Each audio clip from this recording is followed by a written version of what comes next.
শেখ হাসিনার বিরুদ্ধে কিন্তু আন্দোলন করেছি কয়েকটি প্রধান লক্ষ্য নিয়ে। তার মধ্যে প্রধান অন্যতম ছিল হচ্ছে জাতীয় সংসদ নির্বাচন, নিরপেক্ষ নির্দলীয় সরকার অধীনে একটি নির্বাচনের জন্য আমরা কিন্তু জীবন দিয়েছি, সংগ্রাম করেছি, কারারুদ্ধ হয়েছি। আজকে অনেকে স্বীকার করছে না, তারাও জনবিচ্ছিন্ন হয়ে যাচ্ছে। সারা দেশের মানুষ নানাভাবে কিন্তু এই নির্বাচন যত বিলম্বিত হচ্ছে ততই তারা কিন্তু কথা বলা শুরু করেছে। আপনারা দেখবেন যে সারা দেশের মানুষ এখন একটি কথাই তাদের বক্তব্যে ফুটে উঠছে, সেটা হচ্ছে যে জাতীয় সংসদ নির্বাচন। এবং জাতীয় সংসদ নির্বাচন যথাসময় না হওয়ার কারণে যে সংকটগুলো হচ্ছে আমরা দেখতে পাচ্ছি। প্রতি মুহূর্তে সারা দেশে কিন্তু মব জাস্টিস, কোনো নিয়ন্ত্রণ নাই। এবং নিয়ন্ত্রণ না থাকার কারণে রাজনৈতিক নেতানেত্রী বা প্রশাসনের যে নেতৃত্ব বা রাজনীতিতে যে নেতৃত্ব শূন্যতার কারণে আজকে কিন্তু নানা সংকটের সৃষ্টি হচ্ছে। আপনারা দেখবেন যে সারা দেশের চেয়ারম্যান নেই, মেম্বার নেই, উপজেলার চেয়ারম্যান নেই, জেলা পরিষদ নেই, জাতীয় সংসদ পার্লামেন্ট যেহেতু নেই, সব মিলে আসলে কিন্তু একটি জগাখিচুড়ি অবস্থা সৃষ্টি হয়েছে। তো আমরা শেখ হাসিনার বিরুদ্ধে কিন্তু আন্দোলন করেছি কয়েকটি প্রধান লক্ষ্য নিয়ে। তার মধ্যে প্রধান অন্যতম ছিল হচ্ছে জাতীয় সংসদ নির্বাচন, নিরপেক্ষ নির্দলীয় সরকার অধীনে একটি নির্বাচনের জন্য আমরা কিন্তু জীবন দিয়েছি, সংগ্রাম করেছি, কারারুদ্ধ হয়েছি।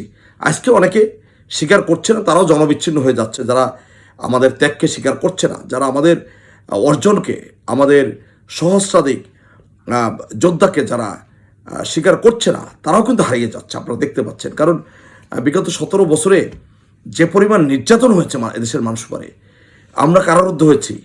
আমি ঢাকার বাসায় ঘুমাই, আমার মধ্যে সারা দেশে মামলা হয়, একই দিনে অজামিনযোগ্য মামলা হয়। এরকম শুধু আমার ক্ষেত্রে না, সারা দেশের মানুষের ক্ষেত্রে, যারা অন্তত বিএনপি মনা, যারা সরকারের বিরুদ্ধে, শেখ হাসিনার দুঃশাসনের বিরুদ্ধে যারা কথা বলেছে, প্রত্যেকের বিরুদ্ধে অসংখ্য মামলা দায়ের করা হয়েছে। এবং সেক্ষেত্রে নির্যাতনও সমভাবে চালানো হয়েছে।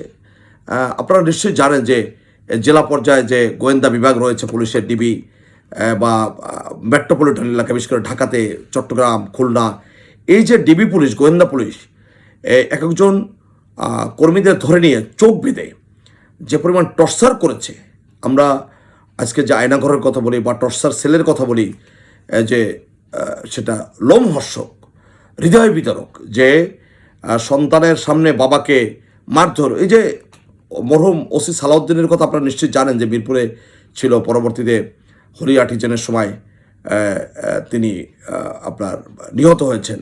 সেই যে সালাউদ্দিন ওসি সাহেব, সে কী পরিমাণ বিএনপি নেতার উপর টর্চার করেছে, প্রকাশ্যে ধরে কিন্তু পায়গুলি করেছে, এরকম নজির রয়েছে। এবং বিএনপি নেতাকর্মীদের বাড়িঘরে যে পরিমাণ হামলা চালিয়েছে, এই মুহূর্তে যদি আমি বলি যে যুবদলের তৎকালীন কেন্দ্রীয় সহসভাপতি, মিরপুরের কৃতি সন্তান, কাফরুলের কৃতি সন্তান জনাব মামুন হাসান, তার বাড়িতে, তার বাসায় যে পরিমাণ অত্যাচার করেছে তার পরিবারের উপরে, তার বড় ভাইয়ের সন্তানদের উপরে, তার মিসেসের উপরে, ভাবিদের উপরে, যেটা আসলে অত্যন্ত হৃদয় বিতরক।